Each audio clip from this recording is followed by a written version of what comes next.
یہ کام چونکہ مل کے کرنے والے ہیں اور اس وقت مختلف ڈویژنس کے افراد ملے ہوئے ہیں، تو بجائے اس کے کہ ہم اپنا کام دوسرے کے کھاتے میں ڈالیں کہ اچھا یار وہ کر لے ہو ہی جائے گا میں نہ بھی کروں،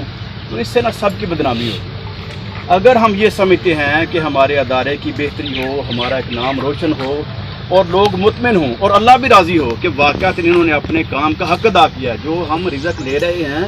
اللہ رب العالمین نے جو ہمارا لکھا ہوا ہے وہ صحیح طریقے سے ہم حاصل کریں، تو ہمیں اپنی ڈیوٹی کو صحیح طریقے سے سر انجام دینا چاہیے۔ محترم زیغم صاحب اور عثمان صاحب یہ ہمارے اوورسیئرز ہیں اور ہماری یونینز کے یہ شیلٹر ہیں،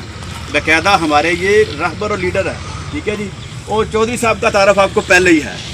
یہ ماشاء اللہ عرصہ دراز سے آپ کے تمام معاملات کے اندر 100% ایز اے ورکر کام کرتے ہیں، کبھی انہوں نے اپنے آپ کو آفیسر سمجھے ہی نہیں ہے، یہ ان کا بہت بڑا فن ہے اور بہت کم آفیسرز ہیں جو ایسے ہیں، تو آپ لوگوں نے ان کے شانہ بشانہ کام کرنا ہے۔ ان